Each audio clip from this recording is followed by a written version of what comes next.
bien, bonsoir. Je suis très heureux d'accueillir ici mon ami Slavoj Žižek, qui est... Enfin, vous verrez ce qu'il est. Juste les rappels traditionnels. Le prochain séminaire, qui est le lundi 8 juin, lundi prochain, donc, ce sera le dernier séminaire de l'année. Et nous le consacrerons à une espèce de concentré, de bilan de ce qui a été fait jusqu'à ce jour, et évidemment à l'annonce de ce que nous ferons l'année prochaine dans ce même lieu. J'indique par ailleurs que, pour ceux qui veulent me voir, qui ont une affaire à traiter, la permanence sera le mardi 9 juin à 14h, à partir de 14h, comme d'habitude, au 29 rue d'Ulm, deuxième étage. Donc mardi 9 juin, à partir de 14h, 29 rue d'Ulm, deuxième étage. Oui, alors ma tâche d'hôte est évidemment de présenter mon invité et de lui donner toute liberté de s'exprimer ensuite. Et je veux commencer par dire que nous sommes là à cause de ça. Et quand je dis ça, c'est pas rien. Ça pèse son poids. C'est pas rien parce que c'est moins que rien, non? C'est exact. Mais moins que rien, c'est le titre, c'est pas la chose. Enfin, sur le titre et la chose, on peut discuter longtemps, dans tes termes. Et donc, nous sommes là, en effet, pour parler de moins que rien, ce qui, en effet, est très différent de parler de rien, ça, ou de ne rien parler. Et pour introduire Slavoj, je vais vous lire tout simplement la préface que j'ai écrite pour ce livre, parce que je n'ai pas grand-chose d'autre à dire pour l'introduire que de le préfacer. En précisant que c'est, à mon avis, un chef-d'œuvre philosophique et que une sorte de somme qui... C'est ma jalousie. Il a réussi à faire plus long que l'être et l'événement et même plus long que Logique des mondes. 950 pages. 950 pages de philosophie pure. Je vous conseille vivement de l'emporter tout l'été. Voilà. Comme livre de plage, il est excellent. Alors, je vous lis ce que j'ai écrit, parce que... Bon, alors, j'ai écrit quelque part qu'il y avait eu 5 philosophes importants en Europe dans la deuxième moitié du XXe siècle et jusqu'à aujourd'hui. Alors, laissons de côté les 4 premiers. Le 5e était mon ami Slavoj Žižek.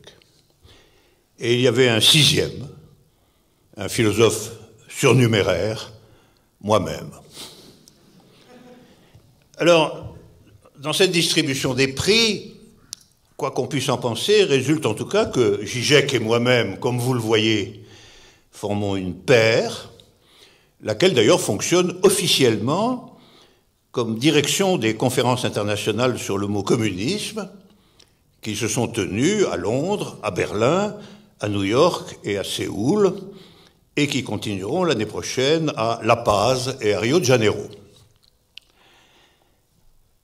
Alors, toujours amateur d'histoire tirée de l'équipée des États socialistes, dont en tant que Slovène, il est quand même originaire, Slavoj compare volontiers la paire que nous formons à un bureau politique, lequel, comme toujours, est rempli d'anecdotes concernant les rivalités, les exclusions et les exécutions. Alors, certains étés, nous formions aussi une paire à l'European Graduate School, à Saas-Fee, dans les montagnes, parce que devant la même classe, il enseignait de 9h à 10h30, et puis je le relayais de 11h à midi et demi. Et donc je le croisais sur le chemin en pente qui montait du village de Saas-Fee jusqu'au site où se tenaient les cours, Et il me tenait au courant des jugements qu'avec sa classe, il avait portés sur moi. C'était notre sujet de conversation préféré, hein, il ne me démentira pas, quand nous nous croisions sur le chemin de l'école. Et un de mes nombreux crimes idéologiques était d'aimer le film d'Eastwood sur la route de Madison, qu'il tenait pour une bleuette conventionnelle, larmoyante et réactionnaire. Et il voyait dans mon amour pour ce film un indice suspect. Et avec la classe, ils avaient délibéré, et Slavoy, la mine gourmande, me disait « Tu as été condamné à la peine capitale pour déviation idéologique petite bourgeoise. Cependant, nous avons trouvé, en cherchant bien, des circonstances atténuantes. Nous t'avons condamné à 10 ans de goulag, pendant lesquels tu devras méditer les œuvres complètes de Jdanov. » Alors je lui pardonne tout. Je lui pardonne tout parce que je sais l'amitié profonde, l'amitié solide qu'il a toujours eue pour moi et qui, croyez-moi, est rare dans le champ philosophique, qui est bien, comme le disait Kant, un champ de bataille, en général. C'est lui qui m'a fait connaître dans le milieu académique nord-américain, et il l'a fait il y a longtemps maintenant.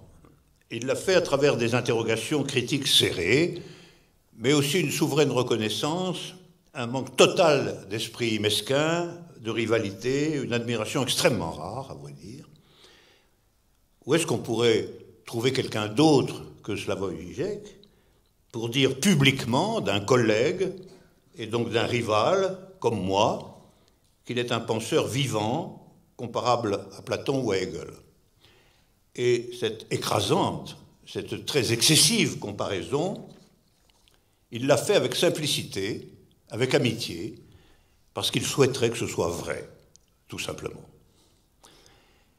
On a souvent dit de ci, de là, qu'il était un histrion, un phraseur, dont la rhétorique dissimule l'inconsistance, un arriviste, quelqu'un d'imbu de lui-même et de retors.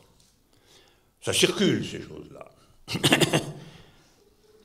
Je voudrais dire ici, et j'argumenterai plus loin, que je pense exactement le contraire. Slavoj est quelqu'un d'une rare droiture, d'une fidélité exemplaire dans l'amitié et l'admiration, et d'un sérieux total dans la recherche de la vérité ou la quête d'une nouvelle façon de penser. Il est aussi, cela se voit très vite, exposé à l'angoisse. À cette angoisse dont son maître, Lacan, un de ses deux maîtres, dit qu'elle seule subjective ou annonce le réel. Et s'il revêt parfois l'apparence d'un humoriste cynique, ce n'est que pour déjouer l'angoisse, tout en la faisant travailler. Par en dessous, c'est la passion du vrai qui règne, et une sorte de tenace invariance dans l'orientation de la pensée. Nous sommes, il est vrai, très différents. Ça se voit tout de suite. D'où du reste la possibilité que notre père fonctionne, quand la circonstance l'exige, à plein régime. Toujours à l'European Graduate School, un jour, un étudiant me dit avoir trouvé une nouvelle preuve de l'existence de Dieu. J'étais extrêmement intéressé par cette étonnante nouvelle. Donnez-moi votre preuve. Ben, c'est que, me dit l'étudiant, seul un Dieu tout-puissant peut avoir créé deux professeurs de philosophie aussi différents que Žižek et vous. Je dois avouer que cette preuve faillit ébranler mon athéisme courant. Alors il se pourrait cependant que cette différence qui saute aux yeux, à nous entendre ou à nous lire, tienne plus à la forme qu'au fond, au style qu'au concept mis en œuvre. Une remarque d'apparence secondaire témoigne à mon avis d'un accord souterrain extrêmement fort, d'une subjectivité en partage dans de vastes zones de la création intellectuelle. Nous aimons l'un et l'autre avec passion les opéras de Richard Wagner, et nous sommes l'un et l'autre de fidèles communistes, si même nous tordons recouvre ce mot dans de nouvelles directions. Or, ces deux points font rupture. D'Adorno à la Coulabart, se déprendre de Wagner semble une opération obligée de la philosophie contemporaine, et on ne peut pas dire que la conviction communiste soit aujourd'hui très populaire chez les intellectuels européens. Il faut sans doute ajouter notre admiration immense pour Lacan, personnage largement maudit de la conjoncture actuelle, et que, à l'exception d'Althusser, il faut le reconnaître, les philosophes de la génération qui nous précède, de Sartre à Derrida, en passant par Deleuze, ne cessèrent finalement de brocarder Lacan. Alors ce singulier tissu de références, mais on en trouverait bien d'autres, fait symptôme que nos systèmes respectifs, bien qu'en surface parfois presque opposée, visent sans doute les mêmes cibles. Le présent livre, ce volumineux, ce considérable moins que rien, cet énorme moins que rien, permet d'examiner cette hypothèse car il est une véritable somme des pensées, des références et des méthodes de Slavoj Žižek. C'est sans le moindre doute, à mes yeux, le livre de philosophie le plus important paru depuis 10 ou 20 ans, avec son contraire, déductif, concis, formulaire, le « après la finitude » de Quentin Meillassoux.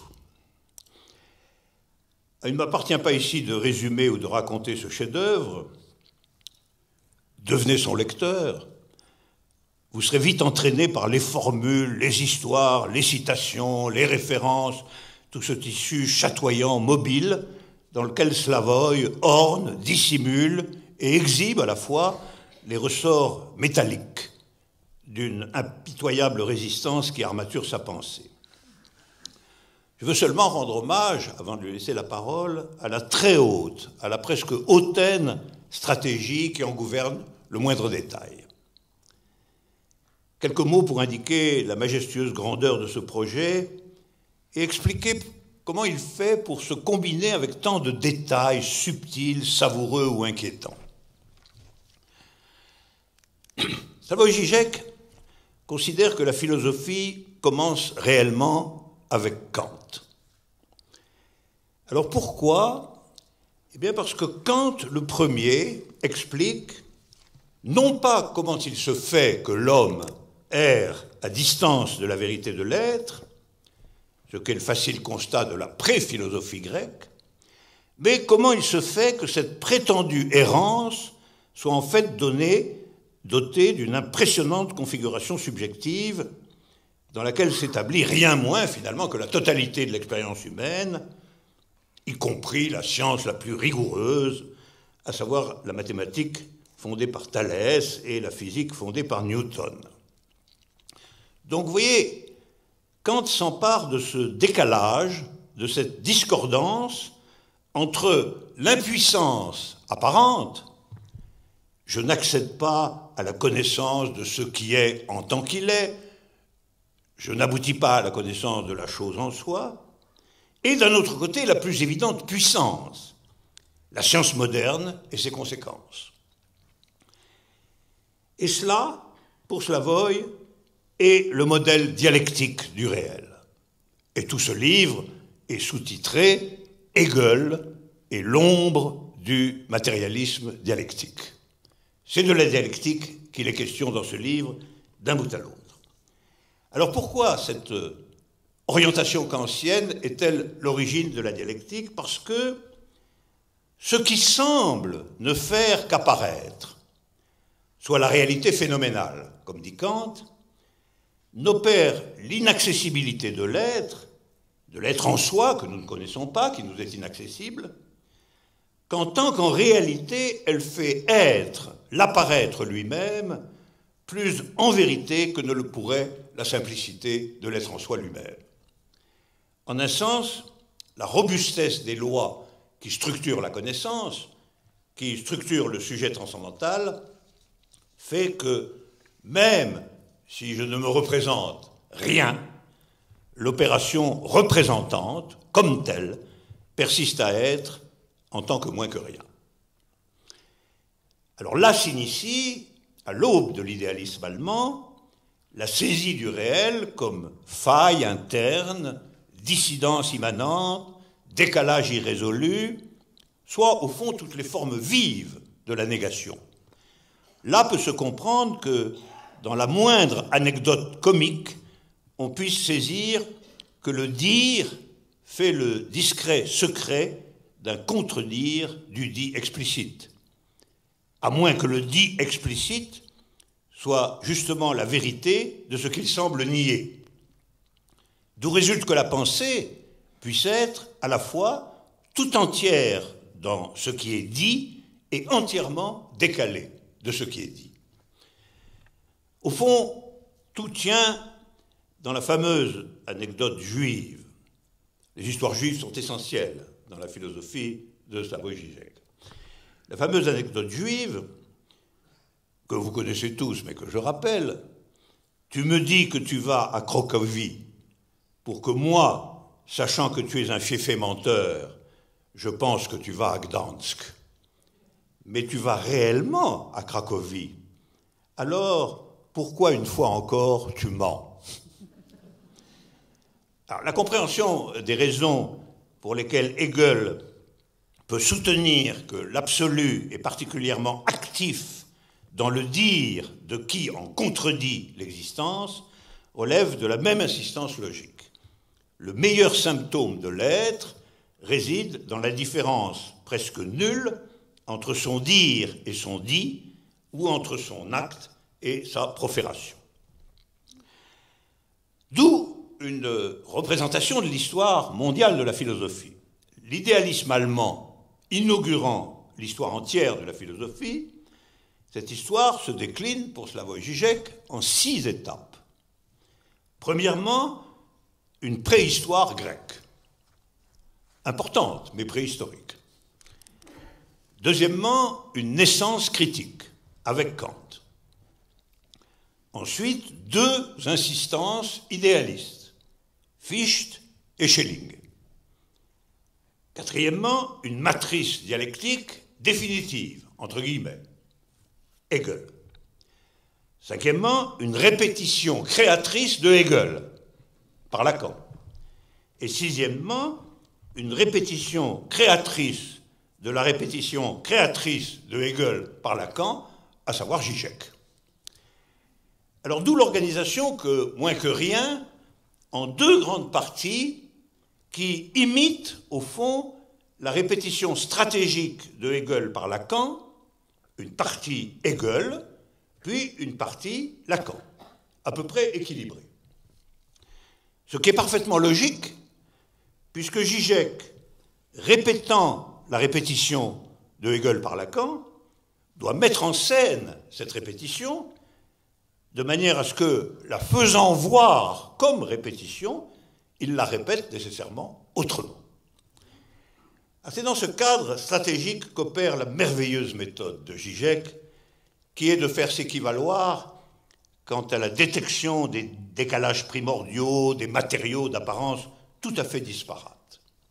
Étant entendu que le disparate, la faille, la discordance, l'obscène, le mauvais goût, le contraste, l'inattendu, le ce qui n'est pas à sa place, est en réalité le point nodal, la bascule sensible de l'intelligibilité dialectique.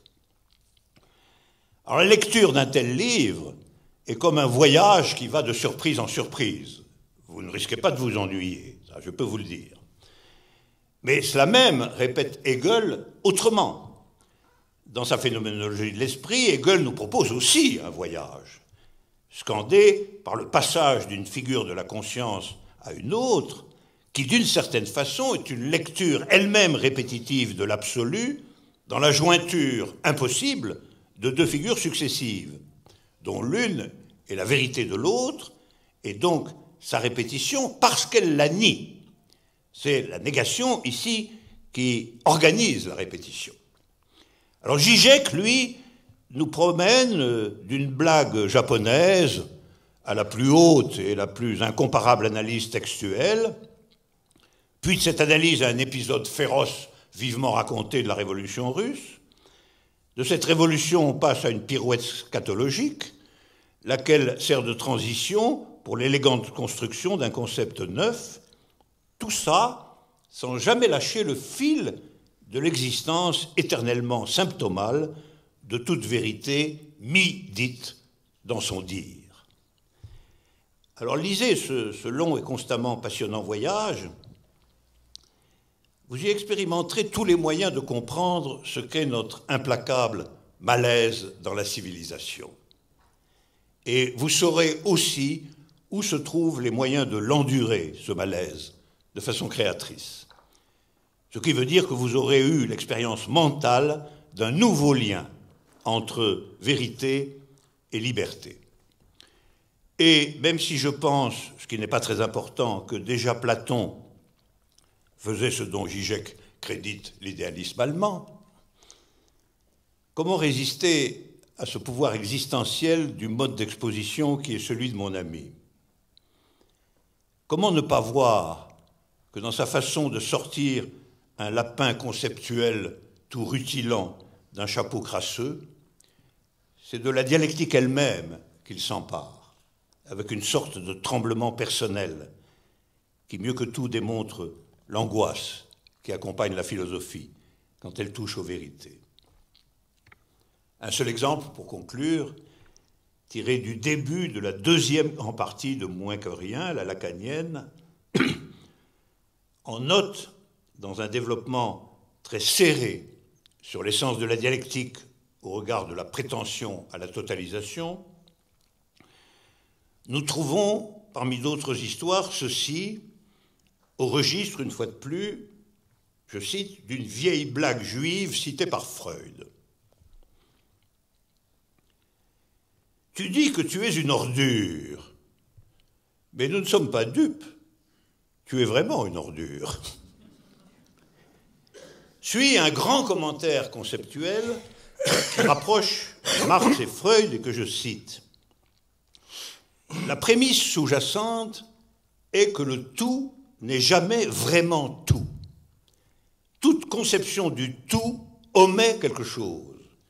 Et l'entreprise dialectique consiste précisément à inclure cet excès, à le prendre en considération. Donnons alors acte à Slavoj que son angoisse même, quand il doit transmettre ce genre de vérité absolue à un immense public, fait qu'il sortira le point du non-tout, l'excès, qu'il le prendra en considération sous la forme d'un lapin reste, oublié et vivant, qui sort du chapeau tout, noir et mort. Comme par exemple le lapin reste, qu'est le réel d'une ordure, au regard du chapeau tout, que semble être l'assertion « je suis une ordure ». Pavel Žižek est non seulement un grand philosophe, mais un de ceux qui, pour rendre publiquement justice aux grandes visions qui sont les siennes, doivent et peuvent surimposer à la compétence dialectique le savoir-faire du magicien. Parce que, voyez-vous, en définitive, être profond n'est rien si vous ne savez pas montrer la profondeur là où elle existe et agit à la surface. Et c'est ce que Slavoj Žižek, je dois le dire, fait mieux que personne. Alors maintenant, je vais lui poser une question. Mon cher Slavoj, en vérité, une question qui me reste en partie, après avoir lu ta somme, porterait sur la conception que tu te fais de l'universalité, de ce qui est universel. Évidemment, pour moi, c'est une question centrale parce que c'est la question de ce que sont les vérités, en tant qu'elles ont le statut d'exception. Et pour moi, les vérités sont exactement ce que je viens de rappeler que tu développes comme l'exception immanente qui détotalise la totalité, puisque précisément elle est constitutive de l'exception. Donc on sait bien que nous sommes là un peu sur les mêmes voies fondamentales de la rénovation de la pensée dialectique, en la transformant au fond d'une simple logique de la négation à une pensée de l'exception immanente. Mais pour moi, la figure de l'exception immanente est constitutive, à la fin des fins, de ce que peut être l'universalité d'une vérité, puisque précisément, en tant qu'exception, elle se constitue comme le reste de toute totalité, ou de toute règle de totalisation, et non pas comme interne à cette règle. Cependant, j'aimerais que tu dises ici, plus déployée, plus complète, ta propre conception de comment tout ce processus-là se connecte à l'universel. Quelle est ta pensée sur ce point? Et comment, au fond, toi, tu dialectises cette notion? Voilà ce qui ça m'intéresserait que tu me dises quelque chose là-dessus. Merci beaucoup. Ça fonctionne? Oui. Merci beaucoup. Premièrement, je dois dire que c'est un grand honneur pour moi, sérieusement, d'être ici. Deuxièmement, je dois m'excuser pour être très gentil envers moi des péculiarités de mon français. Non? J'espère que quand même, ce sera possible pour vous à me suivre. Et je dois dire que c'est la première fois que j'ai entendu le préface. Bien que c'est dans le livre, il me l'a envoyé, mais j'avais une peur, une panique totale. Je ne voulais pas le lire parce que je l'ai considéré comme un docteur qui va dire là, comme un docteur qui vient, est-ce qu'on a le cancer, est-ce qu'on a là, etc. Donc, j'ai préféré à ne pas le lire. Maintenant, bon... Le médecin a parlé. Le médecin a parlé, oui. Et c'est vrai, ça sera ma caractérisation. OK, il y a toute une série de déterminations possibles de notre rapport. L'un, c'est évident, c'est le maître et l'hystérique, non? Mais ça, c'est notre histoire. L'autre, c'est, vous savez, en anglais, il y a une très belle phrase quand on a des amis qui sont des crétins, qui causent des catastrophes. Et la phrase est en anglais, peut-être vous la connaissez, with friends like this, who needs enemies? Avec des amis comme ça qui a besoin des ennemis. Et quand on me dit, mais il y a quand même des différences, etc., fondamentales, vous devez être des ennemis, toi et Alain, et je dis, peut-être, mais avec des ennemis comme ça, qui a besoin des amis, non? Ça sera, je crois, notre rapport. Deuxièmement, pourquoi je me réfère maintenant à toi comme l'ultime maoïste, etc., pour moi, la bande des quatre ultimes de la philosophie, c'est bien Kant, Fichte, Schelling, Hegel. Et c'est très étrange à s'apercevoir que ces quatre noms correspondent pour moi, au moins, aux quatre régimes de vérité de Badiou. Comme il a dit, Kant, c'est clairement, c'est... Vous savez, c'est science, politique, l'art, l'amour. Mon Dieu, ça marche. Kant, c'est la science. Le problème fondamental de Kant, c'est comment légitimer philosophiquement la science moderne, physique newtonienne. Fichte, c'est la politique. Il est le grand penseur éthico-politique.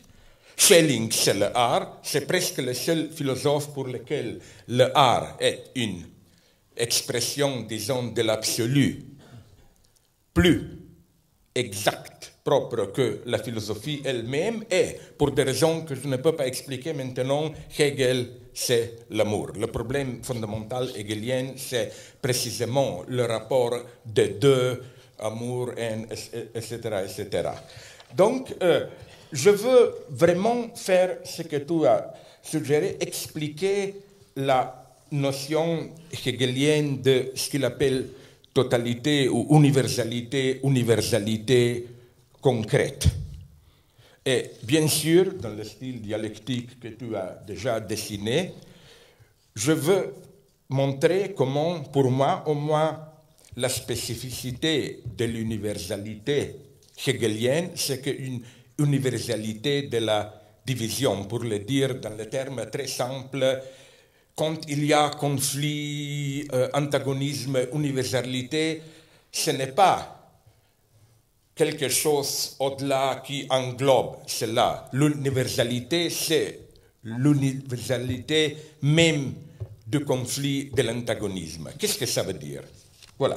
Je veux commencer par, c'est une surprise peut-être, par Marcel Proust. Vers la fin du premier chapitre du côté de, comment on prononce ça, Guermantes, oui, il y a une scène mémorable. Marcel, le narrateur, utilise pour la première fois le téléphone pour parler à sa grand-mère. Voilà la citation. Après quelques instants de silence, tout d'un coup, je entendis cette voix que je croyais à tort connaître si bien. Car jusque-là, chaque fois que ma grand-mère avait causé avec moi, ce qu'elle me disait, je l'avais toujours suivi sur la partition ouverte de son visage où les yeux tenaient beaucoup de place. Mais sa voix elle-même, je l'écoutais aujourd'hui pour la première fois, et parce que cette voix m'apparaissait changer dans ses proportions dès l'instant qu'elle était un tout, et m'arrivait ainsi seul et sans l'accompagnement des traits de la figure, je découvrais combien cette voix était douce, fragile à force de délicatesse. Elle semblait à tout moment prête à se briser, à expirer en une pure flotte de larmes. Puis, l'ayant seul près de moi, vu sans le masque du visage, j'ai remarqué pour la première fois les chagrins qu'il avait fêlés au cours de la vie. Fin de citation. La voix est ici soustraite de la totalité naturelle du corps, duquel elle jaillit comme un objet partiel autonome, privé du corps dont il est l'organe. Tout se passe comme si la voix se trouvait seule près de moi, vue sans le masque du visage. Cette soustraction le retire de notre réalité ordinaire pour la placer dans le domaine virtuel du réel, où elle persiste sous la forme d'un spectre mort-vivant qui hante le sujet. Donc, que advient-il au corps lorsqu'il est séparé de sa voix, lorsque la voix est soustraite de toute de la personne? Pendant un court instant, nous voyons un monde privé de fantasmes, de cadres affectifs et de sens, un monde désarticulé.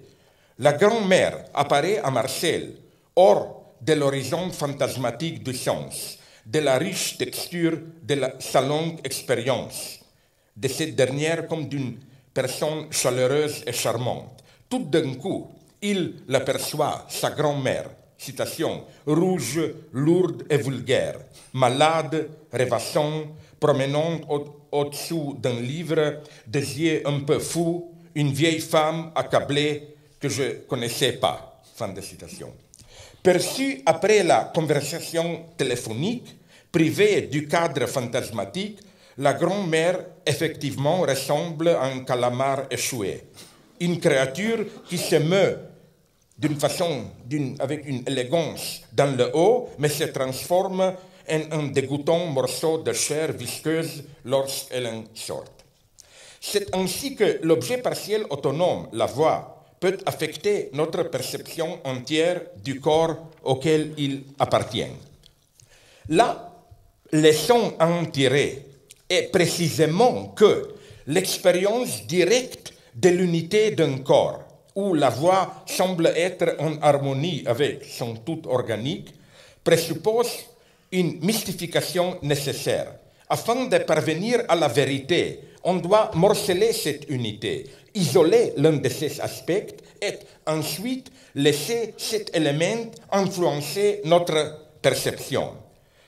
Ce qu'on trouve ici est un nouveau exemple de la devise anti-herméneutique de Freud, selon laquelle on devrait interpréter un détail et non une masse. Donc voilà, c'est la première, disons, surprise. Contre l'opinion commune selon laquelle Hegel a une pensée de totalité, on ne doit pas isoler les éléments, on doit toujours placer un moment dans sa totalité organique, des liens, blabla. Je crois que Hegel fait le contraire exact. Prenons cette bête, grand-mère.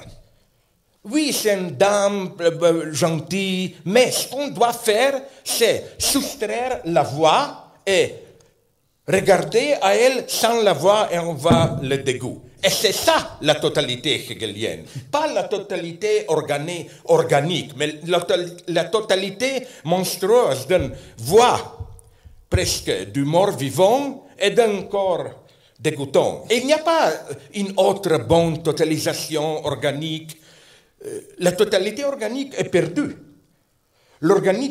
L'unité organique immédiate, comme le disait Hegel, d'un phénomène est par définition un leurre, une illusion qui masque les antagonismes sous-jacents. Et la seule façon de parvenir à la vérité, c'est de morceler, de couper brutalement cette unité et de faire voir son caractère artificiel composé.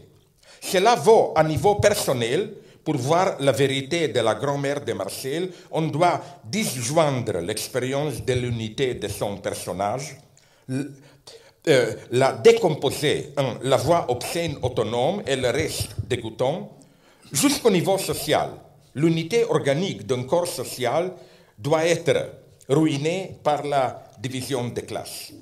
Au niveau conceptuel, cela veut dire que la vérité est du côté de l'abstraction, de la réduction, de la soustraction, non pas au niveau de la totalité organique. L'unité réétablit la, disons, synthèse, bien que, j'espère que vous le savez, tout le monde parle comme la matrice fondamentale hegelienne de thèse, antithèse, synthèse. J'espère que vous savez que Hegel, c'est incroyable. Hegel n'a jamais utilisé ce terme. Bien que tout le monde parle comme si, etc. Donc, la synthèse des abstractions unilatérales reste au niveau des abstractions et ne peut paraître que comme un montage monstrueux, un tout non organique et artificiel comme, disons, la face du monstre de Frankenstein. On reproche souvent à Hegel que le automouvement des notions dans le processus dialectique n'est qu'un processus artificiel et abstrait, non pas un mouvement effectif et organique. À quoi on doit répondre? Oui, mais c'est précisément ça le point de Hegel. Prenons donc la dialectique hegelienne dans sa dimension la plus idéaliste, la notion de Aufhebung, sursomption, de toute réalité immédiate. Je crois que le mode le plus élémentaire de sursomption, c'est répétition. Hegel pense la répétition non comme une pure répétition mécanique, mais toujours comme la sursomption. Ça veut dire qu'à travers la répétition, quelque chose est idéalisé, transformé de réalité contingente, immédiate, en universalité conceptuelle. Par exemple, c'est l'exemple de Hegel lui-même, Julius César. César meurt en tant que personne, mais il revient, se répète, devient un titre universel. Auguste comme César. Mais César, maintenant, ce n'est plus un nom, c'est le titre. Ou, tout au moins, à travers la répétition, est confirmée la nécessité d'un événement. De nouveau, l'exemple est de Hegel lui-même. Napoléon doit perdre à 2 reprises pour comprendre que son heure était passée, que sa première défaite n'était pas un simple accident. Et je crois qu'on a un très beau cas historique d'une telle répétition, un événement qu'on admire, nous deux, la révolte des esclaves à Haïti, Toussaint l'ouverture, etc.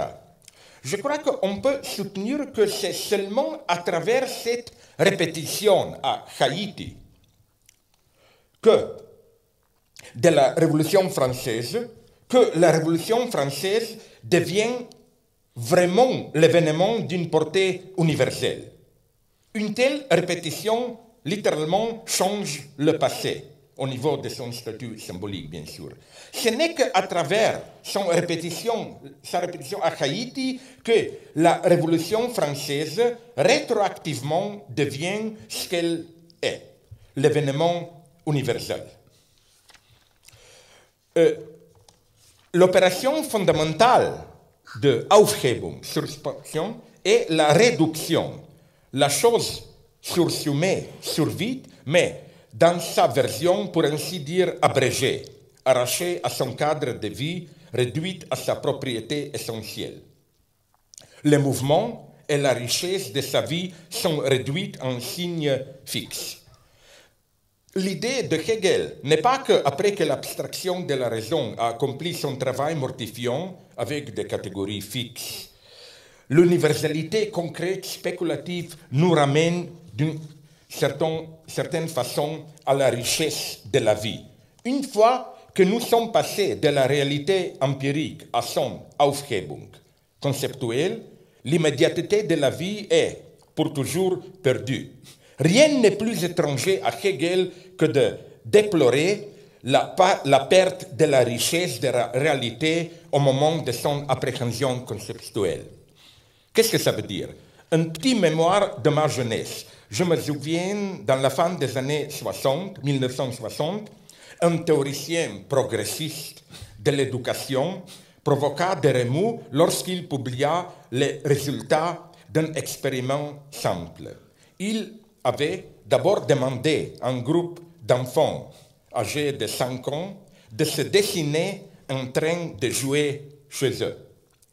2 ans plus tard, il avait demandé au même groupe de refaire la même chose après 1 an et demi d'école primaire.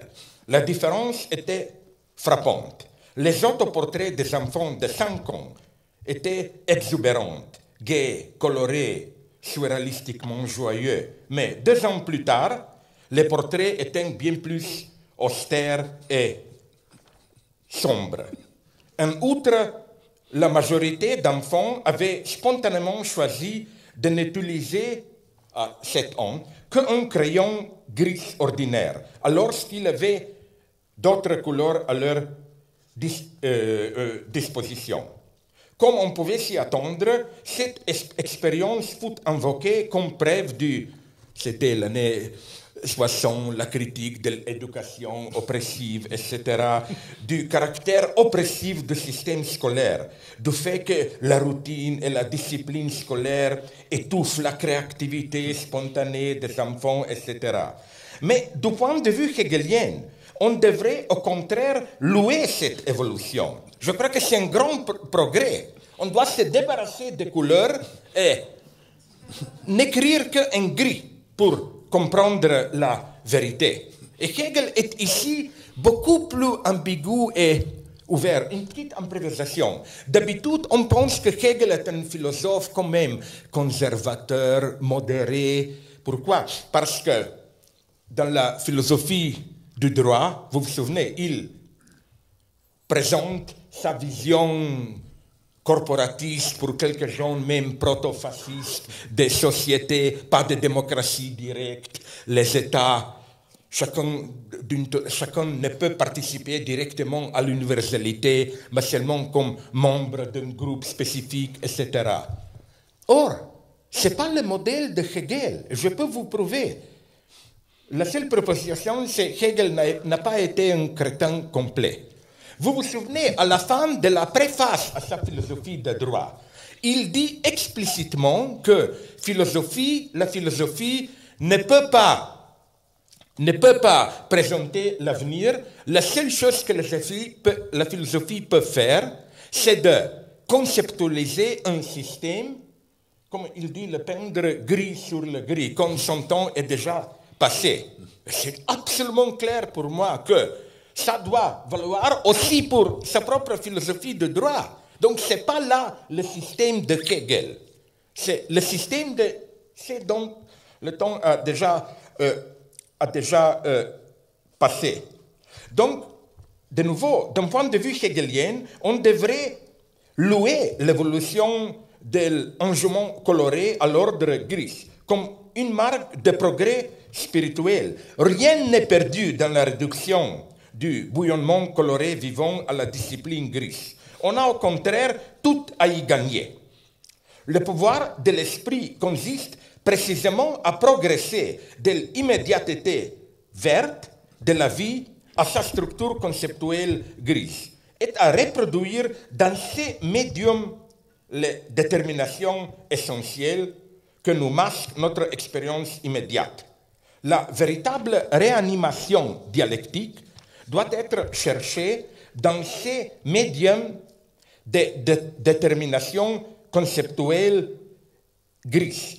C'est pourquoi, je ne veux pas perdre trop de temps ici, mais c'est pourquoi Hegel, quand il présente ce qu'il appelle entendement, Verstand, comme opposé à la raison, Vernunft, il la célèbre d'une façon il dit l'entendement, la capacité de diviser la chose, de séparer ce que dans la réalité appartient exemple. Il dit c'est le pouvoir absolu.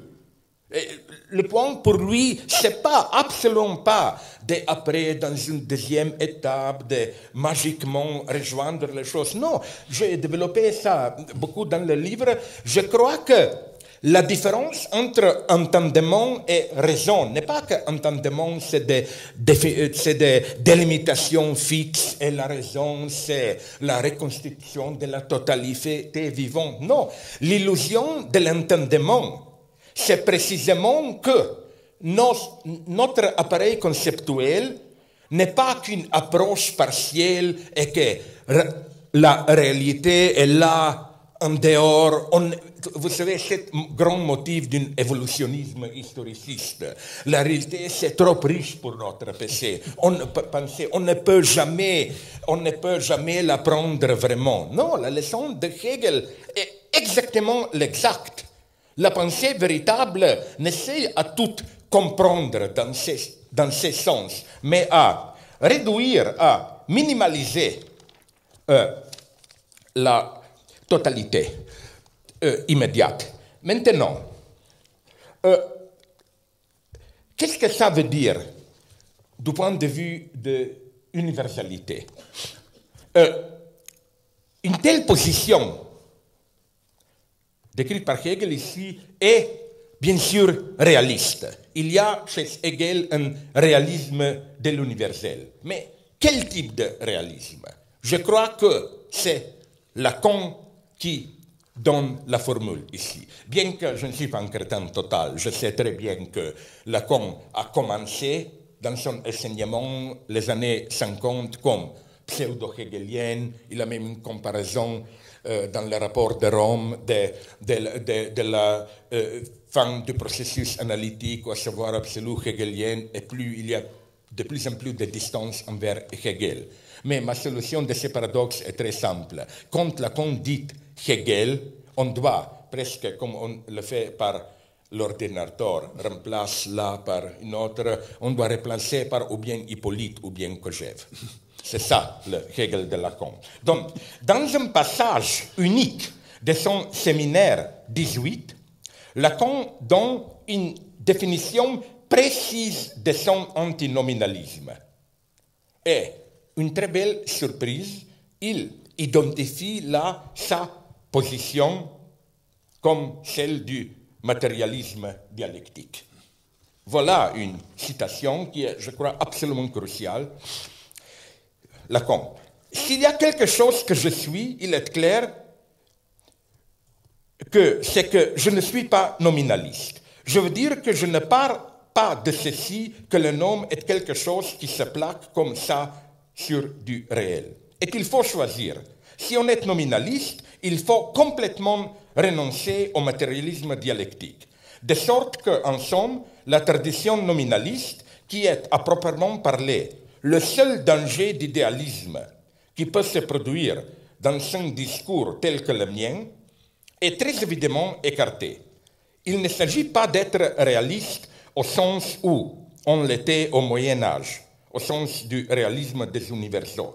Mais il s'agit de pointer ceci, que notre discours scientifique, ne trouve le réel qu'à ce qu'il dépend de la fonction du semblant. L'articulation, j'entends algébrique, du semblant est, comme tel, il ne s'agit que de lettres, et ces effets, voilà le seul appareil au moyen de quoi nous désignons ce qui est réel. Ce qui est réel, c'est ce qui fait trou dans ces semblants articulés qu'est le discours scientifique. Le discours scientifique progresse sans plus même se préoccuper s'il est ou non semblant. Il s'agit seulement que son réseau, son filet, son lattice, comme on dit, fasse apparaître les bons trous à la bonne place. Il n'a de référence que l'impossible auquel aboutissent ces déductions. Cet impossible, c'est le réel.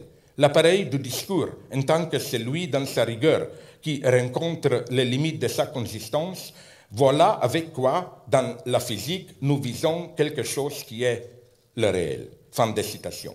Je crois qu'on trouve ici in nuce, comme on dit, la différence entre le matérialisme dialectique de Lacan et le matérialisme aléatoire que Louis Althusser s'est employé à formuler dans ses derniers écrits, où Althusser affirme également que le nominalisme est la seule position matérialiste consistante. Mais quelle sorte de réaliste Lacan est-il? Par rapport à la réalité, Lacan souscrit au nominalisme des exceptions ou déclinaisons. Oui, c'est vrai, n'existent réellement que des exceptions. Elles sont la totalité de la réalité existante. C'est là aussi le thème du nominalisme historiciste répété à l'infini, par exemple, dans les études culturelles et féministes anglo-saxonnes.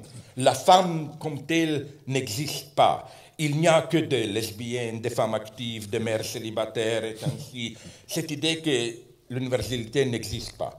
Cependant, ce qui échappe au nominalisme est le réel d'une certaine impossibilité, d'un antagonisme qui est la cause virtuelle engendrant les multiples réalités. Voilà un exemple politique crucial, je crois. De ça, je l'apprends de mon ami, le marxiste américain Frederick Jameson. Quand il critique les théories qui sont très à la mode aujourd'hui de ce qu'on appelle des modernités alternatives. C'est très répandu dans cet anti-eurocentrisme à la mode quand on dit oui, vous, à l'Ouest, vous avez votre propre modernisation capitaliste, etc. Mais il y a des autres modernisations possibles, etc. Voilà la citation de Jameson. Comment les idéologues de la modernité, dans son acception courante, parviennent-ils alors à distinguer leurs produits, la révolution informatique, la modernité libérale mondialisée, etc., de l'espèce détestable précédente, sans s'engager dans les interrogations politiques et économiques systémiques sérieuses que le concept de postmodernité rend inévitable? La réponse est simple. Vous parlez de modernité alternée ou alternative. Tout le monde connaît désormais la formule. Cela signifie qu'il peut y avoir une modernité pour chacun, qui se distingue du modèle anglo-saxon hégémonique.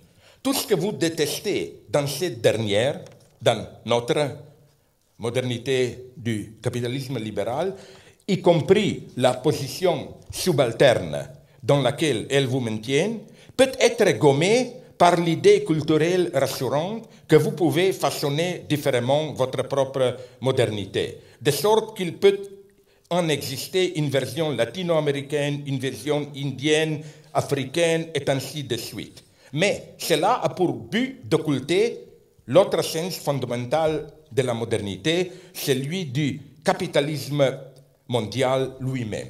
Fin de citation. Je crois que Jameson a raison ici, aussi bien au niveau politique qu'au niveau conceptuel. Au niveau politique, vous savez quelle est sa thèse? modernité, c'est un autre nom du capitalisme. Aujourd'hui, le processus capitaliste global. Et l'idée, c'est que l'erreur de cet historicisme nominaliste, c'est de dire de nouveau, mais il y a la modernité. Il y a de diverses modernités. Vous, les Européens, vous avez votre, mais nous, par exemple, aux Andes, Amérique latine, Japon, nous allons construire une haute modernité sans vos antagonismes, sans lutte de classe, blablabla. Et cela déjà vous indique où est le problème. On ne doit jamais oublier qu'on a déjà vu en Europe, dans la première moitié du XXe siècle, un grand essai de modernité alternative. C'est le fascisme, bien sûr. C'est exactement ça. Comment garder la modernisation industrielle, mais en évitant tous les antagonismes qui sont projetés sur les juifs de la lutte des classes, etc., etc.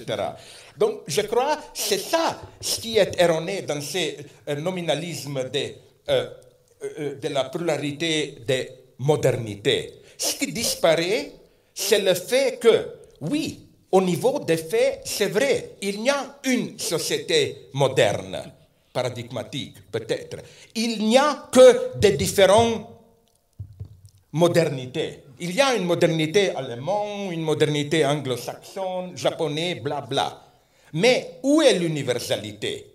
Ce n'est pas dans un cadre général, c'est dans l'antagonisme du capitalisme. C'est-à-dire, l'idée c'est ça.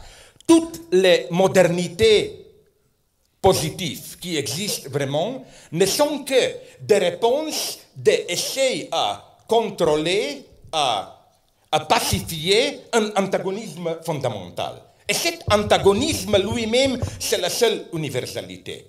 Et sans la référence à cet antagonisme de l'universalité, on ne peut pas vraiment comprendre la pluralité la pluralité de différents modes de modernité. C'est-à-dire, voilà, c'est ça ce que Hegel pense, je crois, avec sa notion d'universalité concrète. C'est pas qu'on a une universalité, disons, la modernité, qui se divise entre modernité anglo-saxonne, européenne, japonaise, tout ce que vous voulez. Non, l'antagonisme n'est pas entre des modernités particulières dans le cadre d'une tout englobant d'une modernité générale. Non, l'antagonisme véritable, c'est pas entre les formes particulières, mais c'est entre le particulier et l'universel lui-même.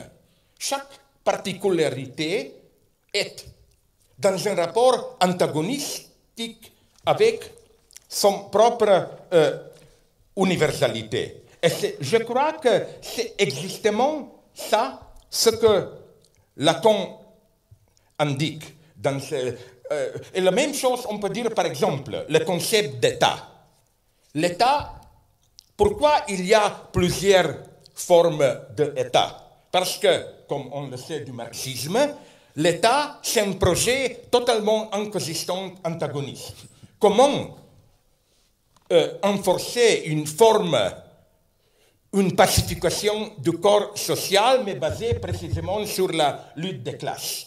Et les différentes formes d'État sont précisément des essais de combattre, de contrôler cet antagonisme. Maintenant, vous allez me dire, mais quand même, à la fin Hegel propose un modèle, finalement, de réconciliation d'État rationnel. Non, il ne le dit pas. Il dit quelque chose beaucoup plus belle. Il dit que cet antagonisme au niveau d'État est irréductible. La seule façon d'obtenir un État vraiment réconciliation, c'est de sortir du domaine même d'État. C'est-à-dire aller dans l'absolu, dans la communauté religieuse, etc., etc. En ce sens, Lacan a dit que notre discours ne trouve le réel que assez qu'ils dépendent de la fonction du semblant, etc., etc. Que le réel n'est pas une substance. Même Lacan a parfois ici des formulations ambiguës quand il parle de la substance jouissance. Non, non, ça c'est le Lacan qui ouvre le chemin à Jacqueline Miller dans son essai d'un cynisme hédoniste. Il dit le symbolique, c'est pas que c'est un domaine de semblants et on doit respecter des semblants, mais pas les prendre trop au sérieux, etc., etc., que le seul réel, c'est la jouissance. Là, je suis même prêt à dire, vous connaissez cette belle blague de Thomas de Quincy sur l'art l'art simple de l'assassinat ou quoi, combien de gens ont commencé avec un simple meurtre et on finit avec se porter mal à la table ou quoi. Je crois qu'on peut dire quelque chose comme ça sur Jacqueline Miller, non? Combien de gens ont commencé par un petit soutien à Sarkozy et on finit par une lecture erronée de Lacan, non? Non, mais sérieusement, la chose principale, c'est ici, vous ne devez que lire Lacan. Par exemple, dans le Encore, contre toute substantialisation de la jouissance, il définit même la jouissance dans son sens le plus fondamental, c'est-à-dire la jouissance féminine. C'est pas, comme le pensent quelques lecteurs de Lacan, la jouissance substantielle, véritable, qui est après châtrée par l'ordre phallique. Non, il dit, c'est ce qu'on a... Lacan donne une définition là très étrange de jouissance féminine. Il dit que c'est une jouissance, en anglais, c'est contrefactuel, le terme anglais. Quelque chose n'existe, mais peut quand même avoir des propriétés. Et il dit que la jouissance féminine n'existe pas. La seule chose qui existe, c'est la jouissance phallique. Mais quand même, elle existe, elle a des effets, etc., etc. Maintenant, si je me peux permettre une vingtaine de minutes, parce que maintenant, les choses deviennent un peu plus amusantes, comme on le dit.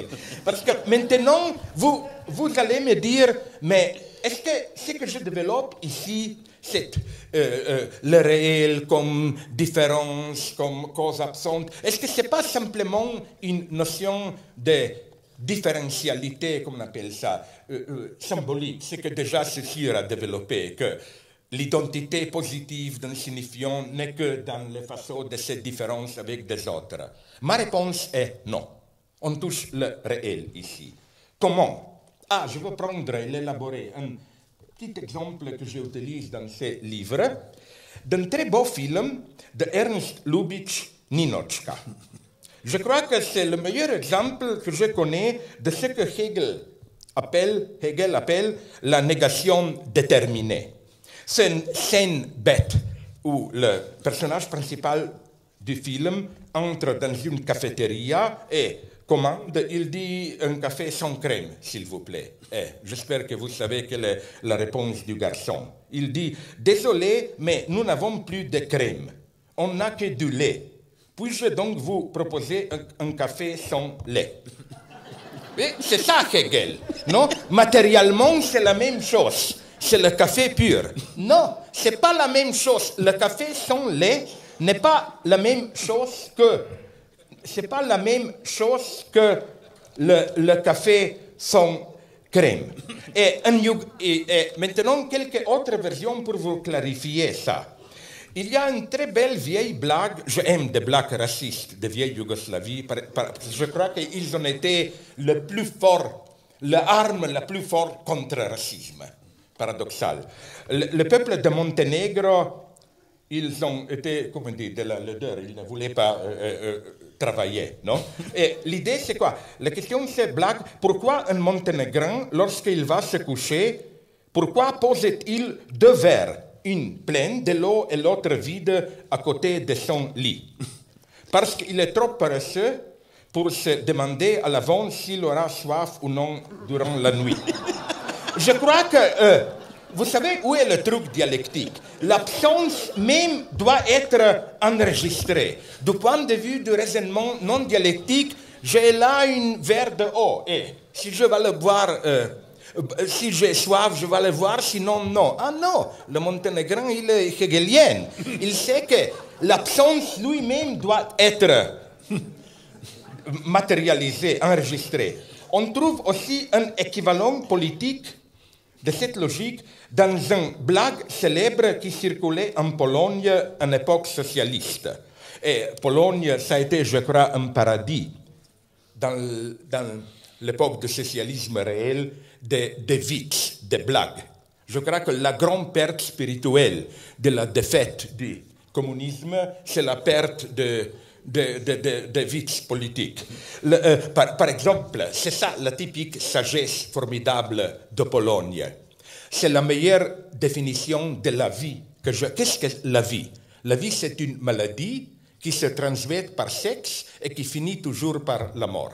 C'est totalement exact. Ok, mais voilà cette blague. Un client entre dans un magasin, parce que vous savez, dans le socialisme, il y a toujours quelque chose qui manque, qu'on ne trouve pas dans le magasin, et demande, est-ce que vous avez déjà obtenu du beurre? Vous n'avez pas du beurre? Et la réponse, désolé, mais nous sommes le magasin qui n'a pas de papier de toilette. Le magasin qui n'a pas de beurre se trouvait de l'autre côté de la rue.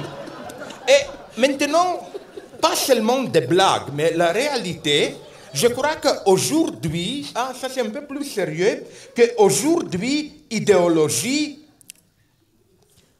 fonctionne plutôt d'une telle façon. On n'a pas besoin d'un mensonge direct. On dit, voilà le café. Mais l'implication, c'est le café sans lait, mais en vérité, c'est le café sans crème, non? Qu'est-ce que ça veut dire?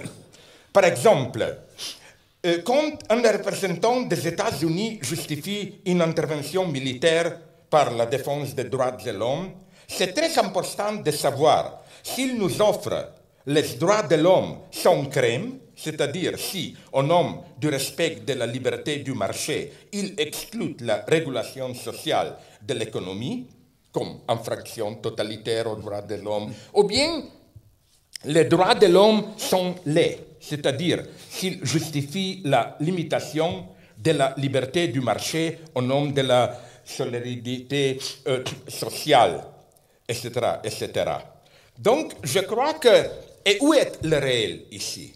Pour revenir au café, je crois que c'est clair que la chose cruciale, c'est, Freud lui-même l'a déjà noté, que c'est très beau que le mot anglais pour sens, c'est without, ce que littéralement veut dire avec le sens. Et toute la finesse dialectique, c'est en cela. Une chose peut être sans une autre chose, ou bien avec le sens. Avec le sens, c'est la relation dialectique immanente, où le sens fait partie de l'identité de cette chose. Et la seule solution ici, je crois, c'est de dire que pourquoi on ajoute quelque chose au café? Parce que le café lui-même, c'est déjà le café sens. Et ce qui manque, c'est ce que, bien sûr, ce que Lacan appelle, ce que Lacan a appelé l'objet petit a, etc., c'est le réel. Mais quand même, pour conclure, je veux maintenant faire une chose un peu folle, et je veux finir par cette thèse. Une telle règne des abstractions, au sens hegelien, implique le caractère ontologiquement incomplet de réalité. Qu'est-ce que ça veut dire? De nouveau, je veux présenter un exemple qui est développé plus en détail dans le livre. Un exemple que j'ai trouvé dans un livre plutôt bête sur l'introduction à la philosophie de Nicholas Fern. C'est ça l'idée. Si je veux simuler la réalité matérielle à l'aide d'un médium artificiel, virtuel, numérique, ce n'est pas nécessaire d'aller jusqu'au bout. Nous devons juste reproduire les traits qui rendent l'image réaliste du point de vue du spectateur. Par exemple, s'il y a une maison, prenons un jeu, tous ces jeux qu'on jouait dans l'ordinateur, PC, etc., le jeu digital, là, même si un jeu est très réaliste, il y a des jeux merveilleux, je dois le dire, à ce niveau, s'il y a là une maison à l'arrière-plan, nous n'avons nul besoin de construire dans le programme l'intérieur complet de la maison. Pourquoi? Parce que ce n'est pas la partie de ce jeu d'entrer dans la maison. Ou bien, par exemple, il y a des personnages là, mais je crois que l'intérieur de ces personnages, le cœur, les organes, ce n'est pas dans le programme. Pourquoi pas? Parce que, de nouveau, ça ne fait pas partie du jeu qu'on peut faire ça. Et l'idée de Nicholas Fern, que j'aime beaucoup, c'est que c'est comme ça qu'on doit lire la physique quantique, la thèse de l'incomplétude. Que c'est comme si, j'aime cette idée, c'est comme si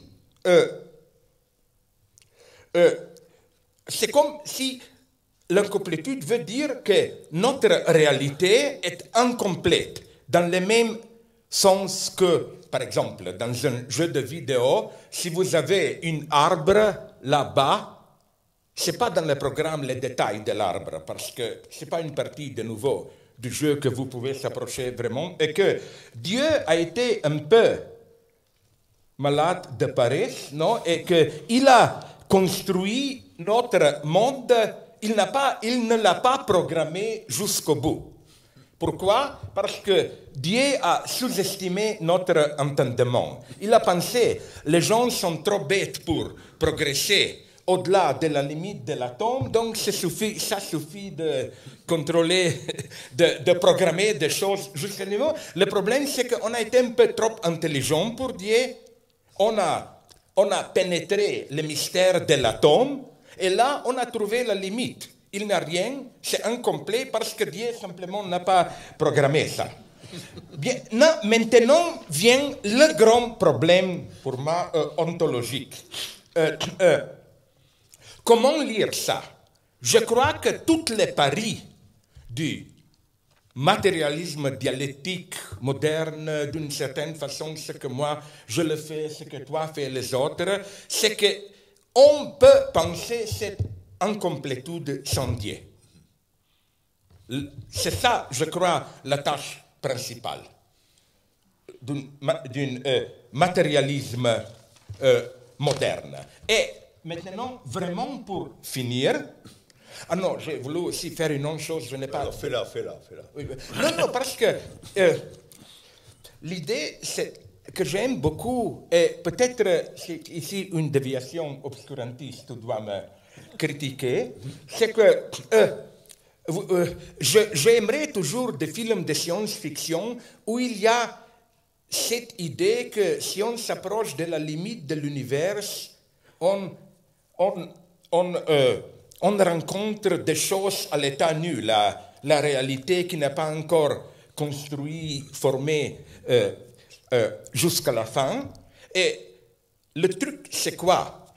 C'est d'habitude, c'est ça le grand geste hegelien. Il le répète toujours. Par exemple, dans peut-être sa plus belle formule, Hegel, quand il dit que le mystère des anciens Égyptiens, on était le mystère aussi pour des Égyptiens eux-mêmes.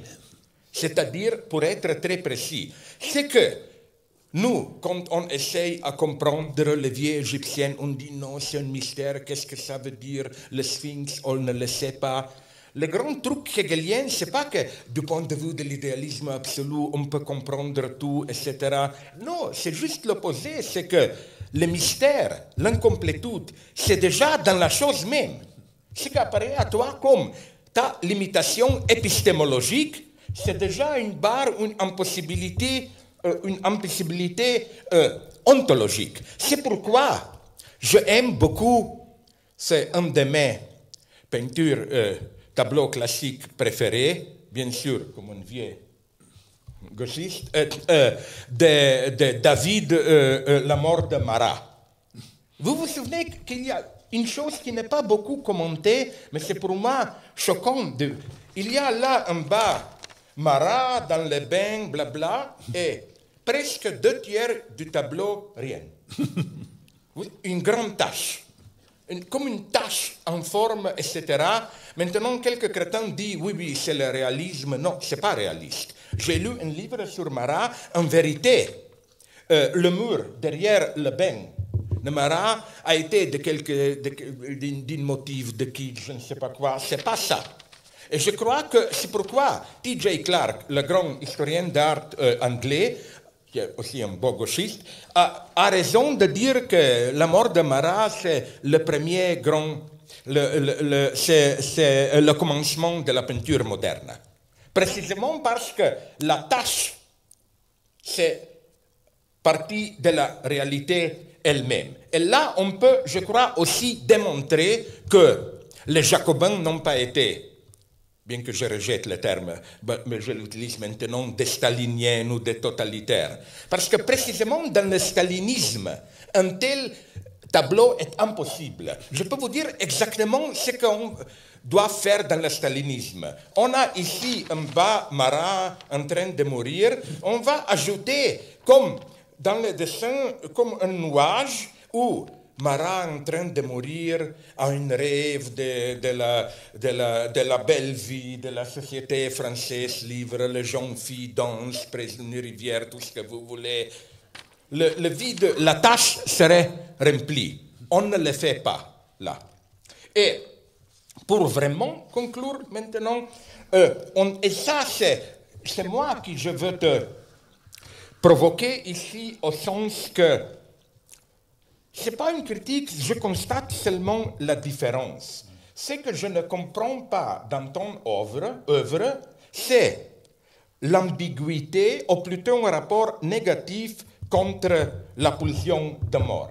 Parfois, tu l'utilises même simplement comme décadence, pulsion de mort, etc. Mais parce que, précisément, cette tâche, ce caractère ontologiquement pas complète de la réalité a pour moi quelque chose à faire avec la pulsion de mort, je veux précisément faire 2 brèves remarques et te poser quelle est ta réaction à ça. Premièrement, et je répète dans tous mes derniers livres ça, la pulsion de mort freudienne n'a rien à voir avec ce qu'on appelle le principe de nirvana, la poussée vers la destruction, auto-effacement.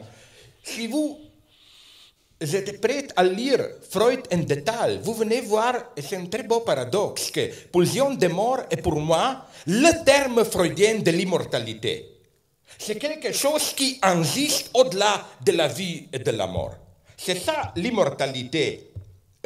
C'est ça la pulsion de mort. C'est simplement la mort, c'est une vie qui ne peut pas finir, qui existe au-delà de la mort. Quel est le sens philosophique de ça? On trouve chez Kant une très belle, très simple, mais très belle distinction entre jugement négatif et jugement indéfini ou infini. Le jugement négatif, c'est simplement la négation d'un prédicat. On prive le sujet de son prédicat. Par exemple, le jugement négatif, c'est l'âme n'est pas mortelle. Mais le jugement indéfini pour Kant, c'est quelque chose de beaucoup plus intéressant. C'est qu'au lieu de la négation d'un prédicat, on affirme un non-prédicat. On ne dit pas l'âme n'est pas mortelle, mais l'âme est non mortelle. Et quelle est la différence? Et si vous aimez les romans de l'horreur de Stephen King, c'est immédiatement clair. Si je dis il n'est pas mort, c'est-à-dire il est vivant, pas de mystère. Mais si je dis il est non mort, c'est undead, c'est le mort vivant. Et je crois que la pulsion de mort, c'est ça précisément. Par exemple, c'est pourquoi, je me réfère à toi, au fond, l'homme est, il y a il y a au centre d'un être humain toujours le inhumain. C'est pas qu'il n'est pas humain, mais inhumain comme, disons, comme inhumain comme humaine, mais en même temps comme la négation de l'humanité qui est interne à l'être humain lui-même. Et vraiment pour finir, donc mon propos c'est ça. Comme tu l'as développé, Cantor a introduit la multiplicité des infinis, peut-être Freud et Lacan rendent possible de parler d'une multiplicité des immortalités. Il y a d'un côté une immortalité proprement comique, celle des dessins animés, vous savez où la souris peut être coupée en petits morceaux, écrasée, brûlée, mais elle survit tout ça. La même chose, soit dit en passant, vaut pour la victime sadienne qui, comme l'a noté Lacan, est capable de survivre intacte de supplices interminables. Puis il y a une immortalité obscure et obscène, celle des morts vivants. Et même là, c'est très intéressant de le voir, il y a quelque chose comme une lutte de classe, je crois. Parce qu'il y a deux types des immortels, des morts vivants principaux. C'est les zombies et les vampires. Et c'est incroyable comment ça s'éclaire que c'est la lutte de classe à Hollywood. Les vampires sont des aristocrates comme nous, parmi nous. Les zombies, ce sont les ouvriers qui attaquent toujours. Et c'est intéressant qu'avant que le code Hays a été imposé, la censure à Hollywood, il y a un film White Zombie, le zombie blanche avec Bela Lugosi, où on a ça directement. Le personnage principal est joué par Bela Lugosi, qui est devenu un an avant célèbre comme Dracula, le vampire. Il joue là le propriétaire d'une usine à la Nouvelle-Orléans et il la montre à ses invités. Il emploie là les zombies.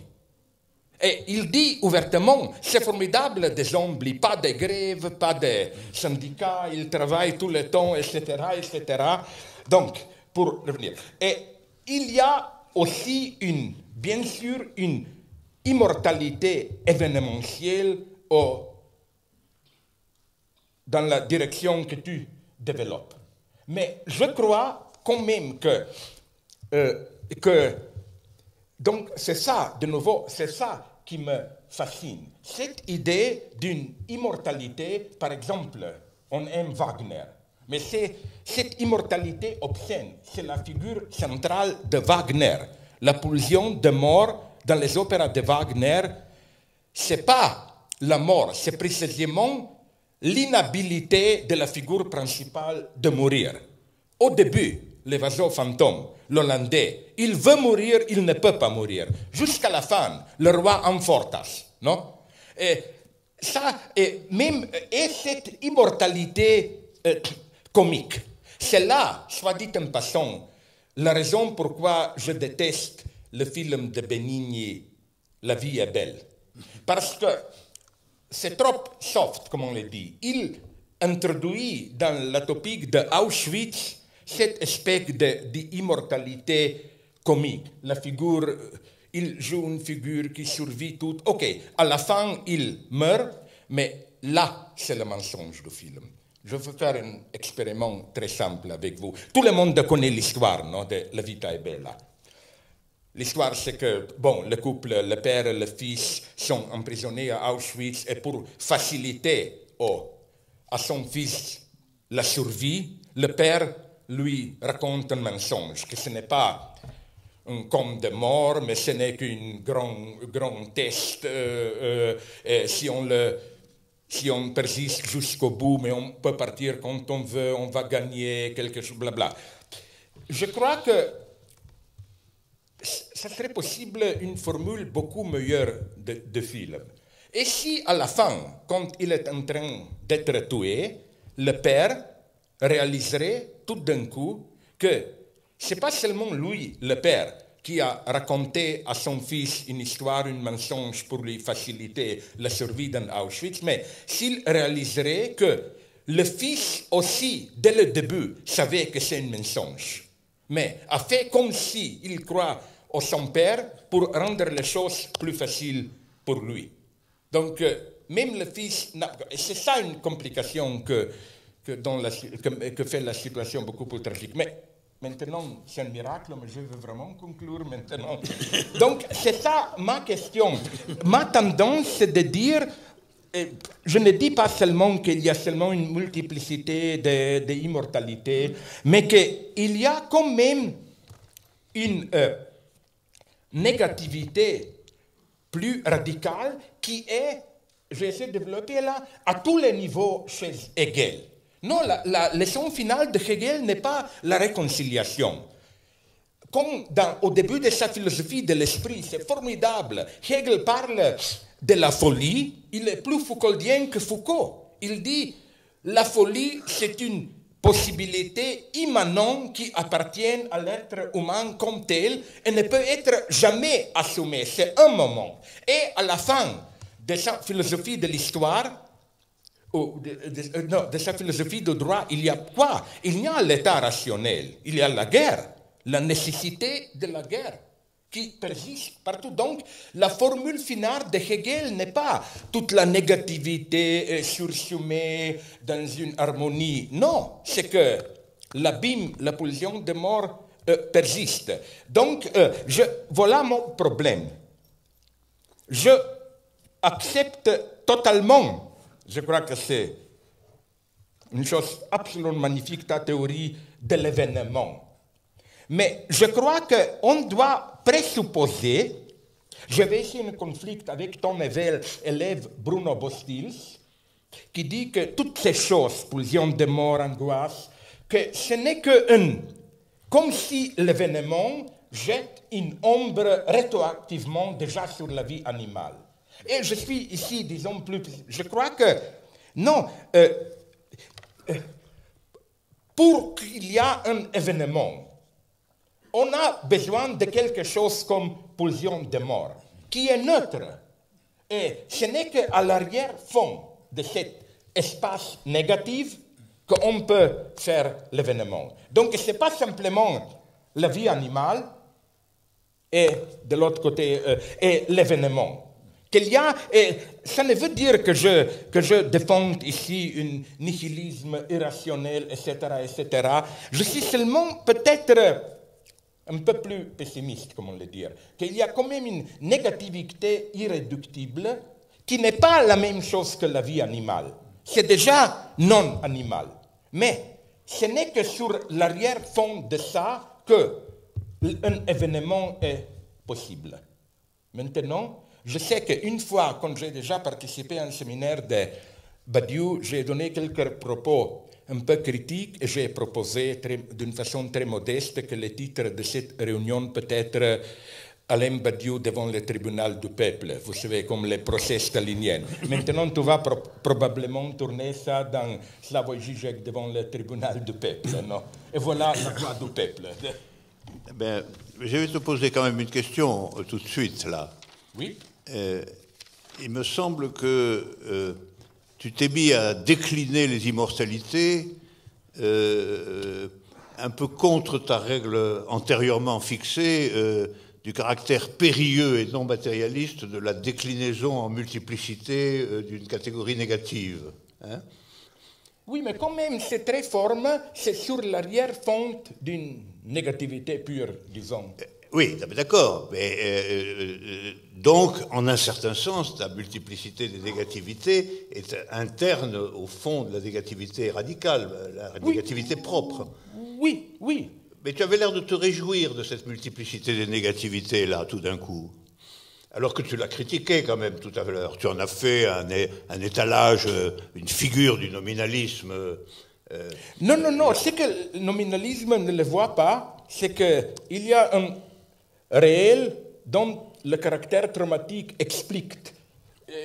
C'est que je n'ai rien contre la multiplicité. Je dis seulement que la multiplicité ne peut être comprise que sur l'arrière-fond d'une universalité impossible, antagonistique, absente. Ben, tu reconnais quand même qu'il y a une mort fondamentale, alors. Quoique. Qu'il y a une mort essentielle, fondamentale. Pas mort, mais pulsion de mort. Ah ben pourquoi Pourquoi c'est une pulsion? C'est pulsion précise. Oh, pourquoi pulsion? Ça, c'est une question à poser à Freud. Pourquoi? Mais pour moi, la pulsion, ça veut dire simplement, d'une façon tout à fait formelle, que quelque chose existe qui interrompt le rythme de la vie animale. C'est ça pour moi, le minimum. C'est pourquoi pour moi aussi, par exemple, pour être très naïf, mais c'est toi qui as développé ça, tomber dans ton éloge de l'amour, tomber amoureux. Qu'est-ce que ça veut dire? On est très heureux à ne pas être amoureux. On a une vie simple, on sort avec les amis, blabla, et puis on tombe amoureux. Et c'est la fin. Tout est focalisé sur ça, toute la paix est ruinée, etc. C'est ça la pulsion de mort. Quelque chose qui existe absolument et interrompt et c'est pourquoi je suis totalement d'accord avec toi. Cette belle phrase qui ne fonctionne qu'en anglais et en français, tomber l'amour, fall in love, que toute la stratégie aujourd'hui, c'est d'éviter ça. Même avec le sexe, on fait comme ça. Quand j'ai pris un vol aux États-Unis, j'ai lu là, dans cette revue bête de compagnie aérienne, un texte éloge du sexe. Et c'est le texte le plus déprimant que j'ai lu. Parce qu'il est totalement plus sexe, mais comme quelque chose qui est très utile et bon. Il dit, si vous faites le sexe d'une façon dynamique, c'est très bon pour votre cœur, vous pouvez se plus longuement. Et il dit même, si vous faites ce qu'on appelle French kiss, le baiser avec la tongue, ça va vous aider de vieux de ne pas perdre la salive, etc. Toute cette idée que, comme tu l'as dit, que comment être amoureux sans tomber à l'amour. Et c'est vraiment ici, je crois que c'est ça ma grande reproche à mon ami personnel, mais pas théorique, Judith Butler.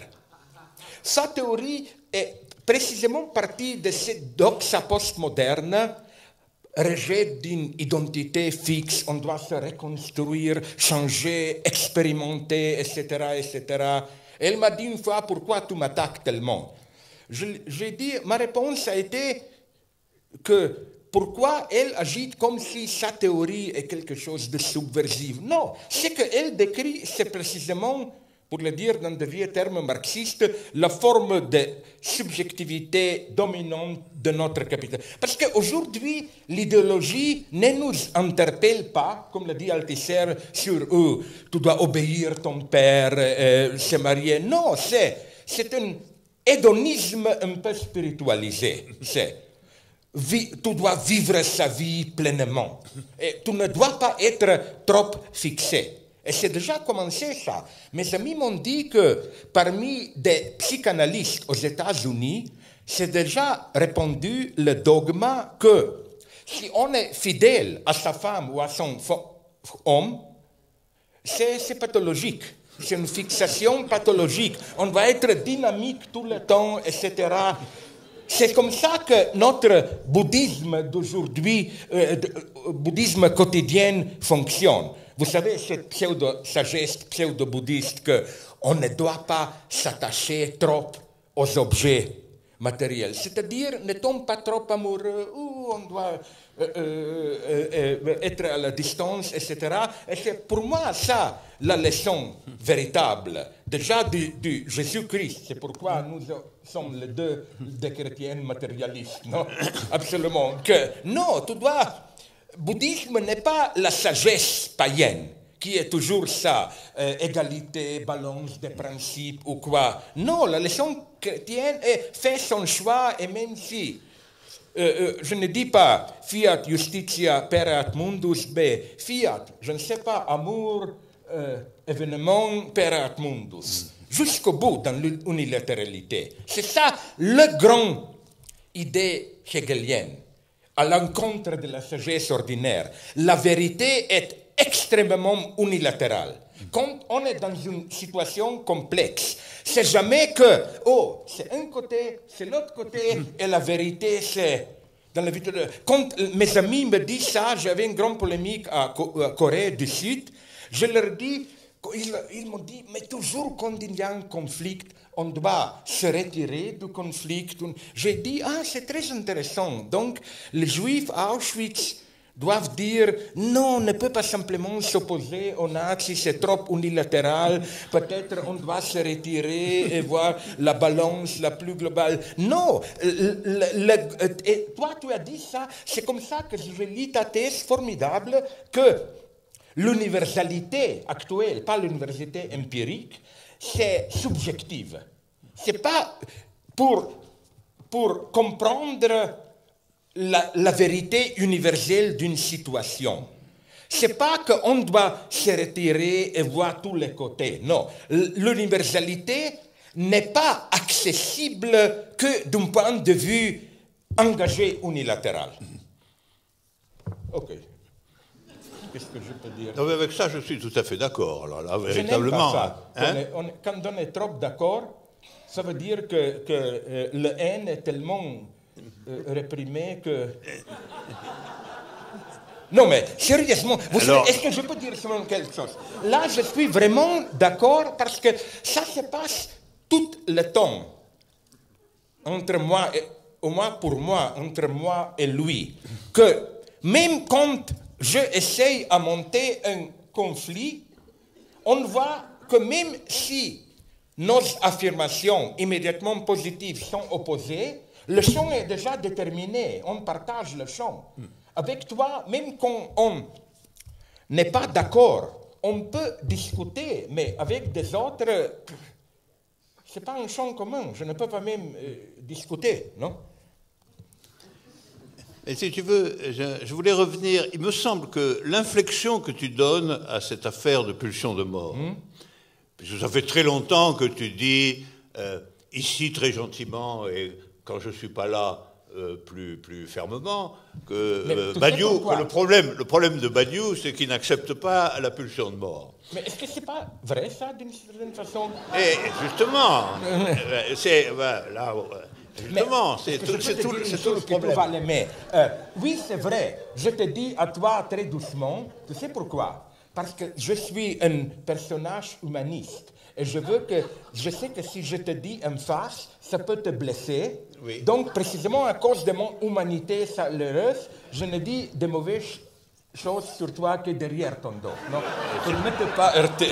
C'est ça l'humanisme concret, non? Oui, ça, tu as tout à fait raison.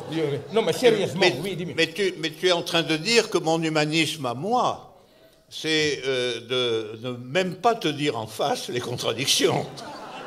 C'est un humanisme supérieur, tout de même. Parce que toi, tu es obligé de manier un semblant, là.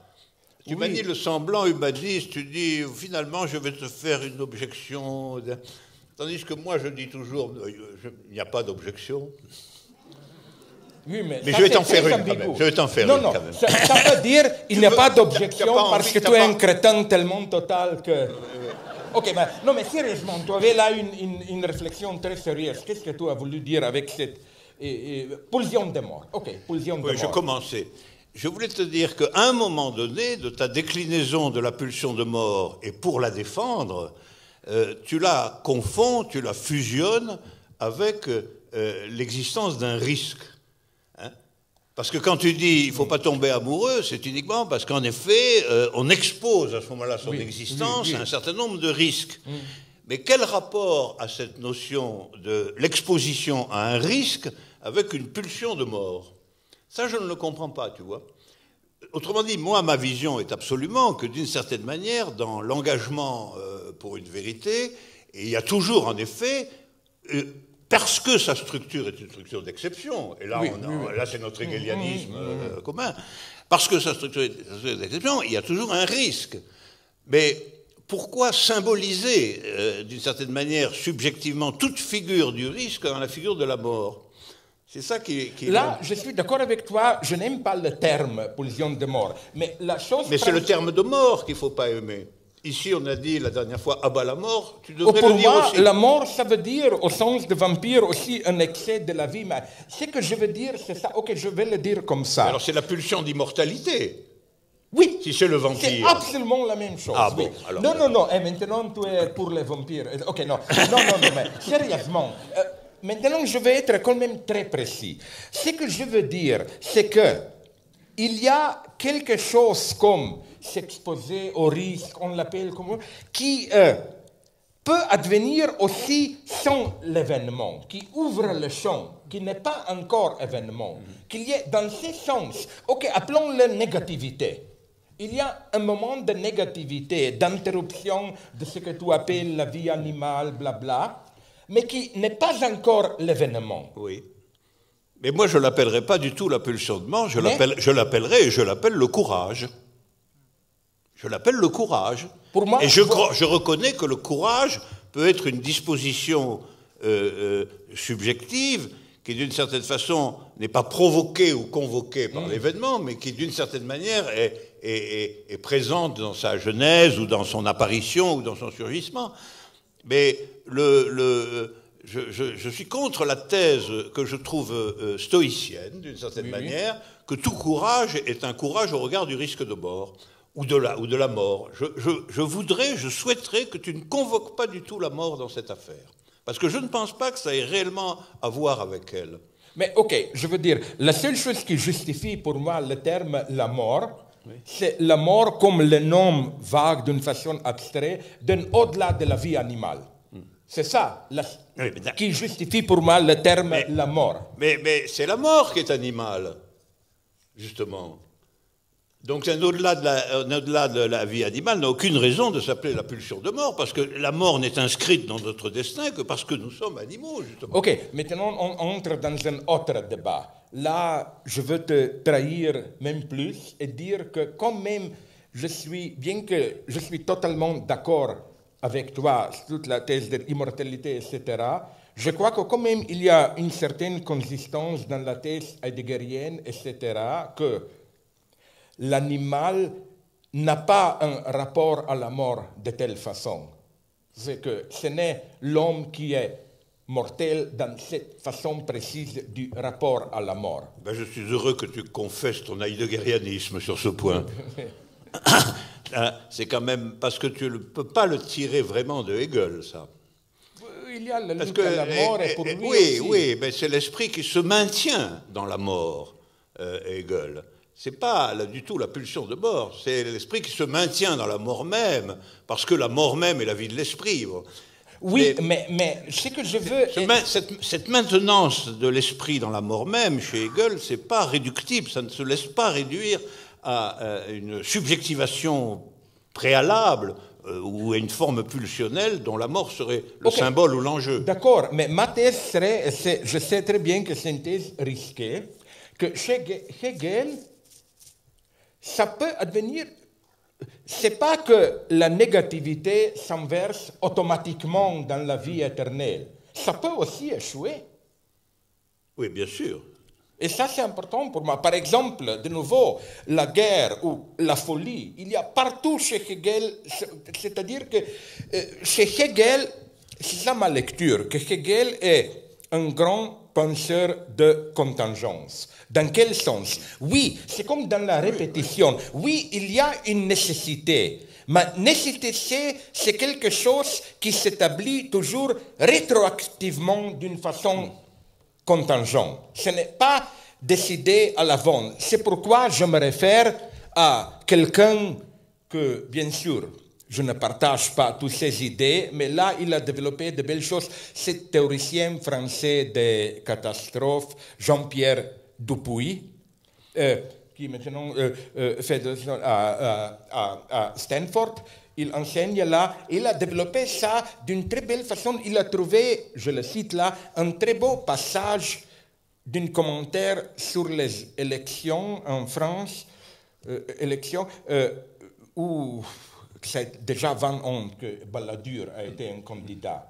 Et le commentaire dans Le Monde a été que si, dans les élections de la semaine prochaine, ça a été un commentaire avant les élections, s'il y aura la victoire de Balladur, si il est victorieux, sa victoire aura été nécessaire.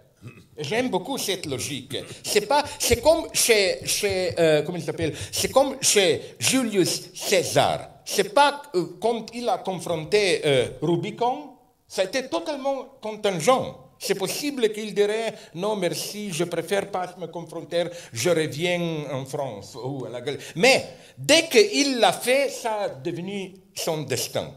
Et je suis prêt même à interpréter en ce sens. Je crois qu'il y a quelque part sur cela la topique de prédestination. Que prédestination n'est pas, c'est pourquoi nous deux on aime Pascal, etc. Non? Parce que j'aime généralement les jansénistes, parce que ce sont, d'autant que je le sais, vous pouvez me corriger, les seuls catholiques qui ont aussi soutenu la prédestination, non? Pour ne pas même mentionner celui dont tu as tenu un séminaire Malebranche, non? C'est ça la clé pour moi. C'est pas d'habitude quand on parle de contingence et nécessité chez Hegel, on le réduit à cette formule bête, même pseudo-marxiste, de la nécessité de la contingence. Par exemple, Napoléon lui-même, non? On dit, il y avait dans l'histoire de la Révolution française une tendance, une nécessité du passage vers l'Empire. Et par hasard, ça a été Napoléon qui a joué le rôle de l'empereur. Mais sans Napoléon, peut-être quelques autres. Ça, c'est pour moi la version vulgaire. C'est toujours la version substantialiste d'une nécessité qui se réalise à travers des circonstances contingentes. Mais je crois que la position véritable hegelienne, ce n'est pas seulement la nécessité de la contingence, mais la contingence de la nécessité elle-même.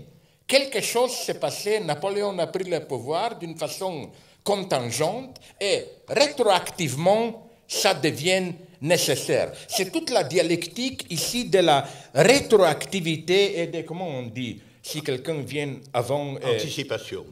Pas seulement anticipation, mais aussi... si un écrivain annonce naître, prédécesseur, comment on dit ça? Oui, un prédécesseur. Prédécesseur, oui. Et ici, Borges a dit à propos Kafka une chose très belle. Non? Il a dit que ce n'est pas seulement qu'un écrivain a des influences de prédécesseurs. Ça, c'est valable pour tout, mais un écrivain vraiment grand crée lui-même ses prédécesseurs. C'est-à-dire que, bien sûr, on peut dire les prédécesseurs de Kafka sont Dostoïevski, William Blake, Edgar Allan Poe. Oui, mais on ne peut pas voir ça qu'une fois Kafka est déjà ici. Dans ce sens, pas au niveau de la magie. Je crois qu'on peut même, dans ce sens, on peut changer le passé. Et la condition de ça, je reviens à ma thèse finale, c'est cette incomplétude ontologique, etc. Donc, moi, je vais te dire mon accord, parce que je sens que c'est ça qui te déplaît le plus. Un névrotique obsessionnel comme moi, ça va déclencher une angoisse insupportable. Ouais. Tu as déjà dit un peu que la différence envers moi, ce qui concerne la position de moi, de mort. Ok, un peu plus loin. Qu'est-ce que tu trouves erroné dans cette multiplicité des immortalités?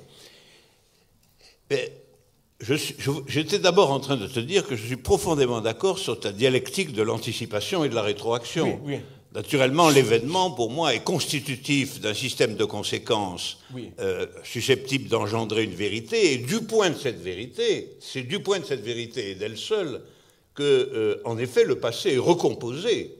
Mais manière... pas d'une façon, mais c'est quand même, et c'est ça, je suis totalement d'accord avec toi ici, c'est ça, cette limite presque imperceptible, mais ça ne veut pas dire un relativisme postmoderne. Pas du tout.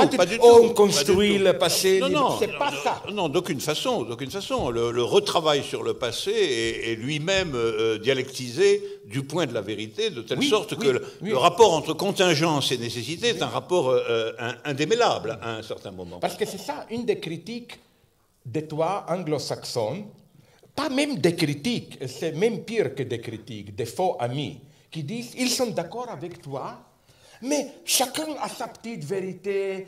J'ai un événement, l'autre a un événement, il y a des milliers d'événements et chaque événement, non? Oui, non, mais l'erreur constitutive d'une certaine interprétation anglo-saxonne, c'est de ne pas voir que l'événement en lui-même doit être distingué de la vérité en tant qu'elle est le travail de l'événement dans ses conséquences. Donc ils parlent tous d'un événement vérité, or ça n'existe pas. L'événement ne crée que la possibilité d'une possibilité, d'une certaine manière. Pour conclure d'une façon plus dynamique, est-ce que tu serais d'accord que c'est pour cette raison que j'ai toujours des soupçons sur cet, disons, enthousiasme de rébellion? Oh mon Dieu, 1 million de peuples sur Tahrir à Athènes. Ça, c'est très facile. La chose véritablement dure, c'est les conséquences. Absolument. C'est pourquoi ça a été aussi mon désenchantement. J'ai été là sur Occupy Wall Street, non? Parce que c'était incroyable comment, déjà pendant l'événement, pas dans ton sens, mais simple, l'occupation de Wall Street, etc., les gens là m'ont dit, quand j'ai parlé avec eux, c'est formidable, même si rien ne se passe, on va se souvenir de ça comme d'un événement formidable, non? Et j'ai dit non, je me fous de ça. Tout ce qui m'intéresse, c'est le travail d'amour, pour le dire dans le terme chrétien. C'est les conséquences après. Bon, mais puisque tu as commencé en disant que la bande des 4 de l'idéalisme allemand correspondait aux procédures de vérité, et que tu as dit, c'était le point le plus risqué quand même de ton analogie, que c'était Hegel qui était le penseur de l'amour, que c'est à lui que tu as fourré l'amour. Il y a un fragment de John Hegel très fameux sur l'amour. Eh bien, on va terminer là-dessus. Oh mon Dieu, j'ai cru que tu as une grande surprise. Mais tu sais bien que avec toi, je suis entièrement bénévolent. Mais c'est moi donc qui dois avoir peur de ça, que quand je pars, en 2 jours à Slovénie, tu vas convoquer tous ses amis et faire la liste de mes crimes, non? Celui qui jusqu'ici a fait ça, c'était toi dans tes classes où tu organisais le procès de Badiou. Alors, si je l'organise un jour, ce sera beaucoup plus vaste. Merci. Ce sera beaucoup plus vaste. Merci à vous tous. Merci à vous.